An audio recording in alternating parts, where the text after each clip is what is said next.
Good morning everyone, welcome back to my channel. তোমরা সবাই কেমন আছো? আমি খুব খুব ভালো আছি। তো এই কিছুক্ষণ আগে ঘুম থেকে উঠলাম। দেখো ঘড়িতে এখন 9টা বাজছে।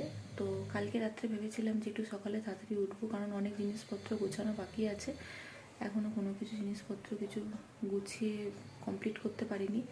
তো চলো, এই মাত্র শুধু বাসি জামাটা শুধু চেঞ্জ করেছি, এখনও ফ্রেশ হয়নি, ফ্রেশ হবো, তারপরে আবার তোমাদের সামনে আসছি। তাড়াতাড়ি করে ফ্রেশ হয়ে নিয়ে চুলটা বেঁধে নিলাম, তারপরে বাসি বিছানাটা পরিষ্কার করে নিয়ে ঘরের কিছু আরও টুকিটাকি কাজ ছিল সেগুলোকেও একটু করে নিলাম।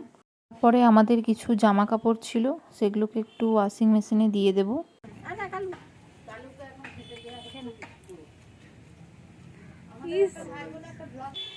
তাড়াতাড়ি চলে আসবে, ব্যাগগুলো গুছাতে হবে, আর কি নাই।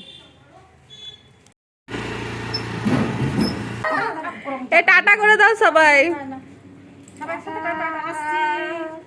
হ্যাঁ ঠিক আছে, যাও।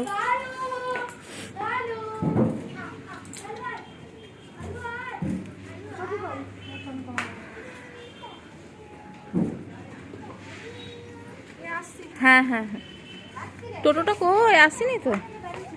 ও দাঁড়িয়ে আছে টোটো ওখানে।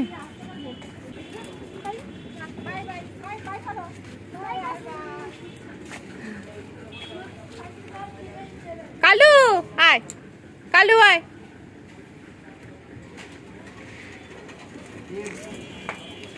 কি হলো কালু? ব্যাস ল্যাজ নাড়তে শুরু করে দিলি।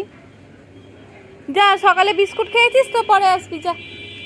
বাড়ির সকলে মিলে গেছে একটা অনুষ্ঠান বাড়িতে, আর বাড়িতে শুধুমাত্র আছি আমি আর আমার বর দুজনা। তো এইগুলো বাজার থেকে নিয়ে এসেছিলো, আমি ভাবলাম একটু গুছিয়ে রাখি। আর এই শাকগুলো না একদম ভিজে ছিল, তাই একদম টেবিলের মধ্যে চাড়িয়ে রেখেছিলাম। আমরা দুজন বাড়িতে ছিলাম তো, তাই সেভাবে বেশি কিছু রান্না করিনি, অল্প একটু রান্না করেছিলাম। আর এদিকে কাজ করতে করতে অনেকটাই দেরি হয়ে গেছিলো, তাই ভাবলাম একদম স্নান টান করে ভাত খেয়ে ব্যাগ গুছানোটাও বাকি আছে, তো ওইটা আগে কমপ্লিট করা দরকার। তো তার জন্য অল্প স্বল্প রান্না করে দুজনে মিলে একটু খাওয়া দাওয়া করে তারপরে ব্যাগ গুছাতে শুরু করে দিয়েছিলাম। এরপর খাওয়া দাওয়া কমপ্লিট করে একদম চলে এসেছি ব্যাগটাকে গুছিয়ে নিতে। তো কী নেবো আর কী নেবো না কিচ্ছু বুঝতে পারছি না। যেখানে যাচ্ছি সেখানে এখন প্রচণ্ড ঠান্ডা আর গ্রীষ্মকালে প্রচণ্ড গরম। তো তার জন্যই দেখে শুনে সমস্ত জিনিসপত্র নিতে হবে এক এক করে গুছিয়ে।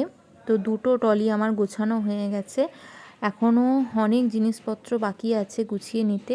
আর এই যে ব্যাগে জামাগুলো ঢোকাচ্ছি, এগুলো সব বাতিল জামা, এগুলো কাউকে দিয়ে দেবো। তো তারপর দেখে শুনে আস্তে আস্তে আরও অনেক জিনিসপত্র নেওয়ার বাকি আছে, নিতে হবে। সারা দুপুর ঘুমাইনি তো আর ভাল লাগছে না। 3টে ব্যাগ মোটামুটি গোছানো হয়ে গেছে, এখনও অনেকগুলো ব্যাগ গোছাতে বাকি আছে। তো একটু শুয়ে আছি, তারপর সন্ধেবেলায় একটু সবাই মিলে যাব আবার একটু মেলা ঘুরতে। তো মেলা আজকেই শেষ, ওই জন্য ভাবলাম যে একটুখানি সবাই মিলে দেখে নিই। আর এখানে এই যে ছানা দুটো বসে বসে ড্রয়িং করছে, এই যে ড্রয়িং করছে। High high. আরে ওরকম করছিস কেন? আর এই যে দিদিভাই এখানে বসে বসে ফোন দেখছে, আর আমি একটু শুয়ে আছি, ভালো লাগছে না। ব্যাস, তো চলো টাটা, গুড নাইট। Good night. আর কি, আর কিছু নয়। আপনারা দেখুন, পাশে বেলটি বাজিয়ে দেবেন, লাইক কমেন্ট শেয়ার করে দেবেন, আমাদেরকে সাপোর্ট করবেন।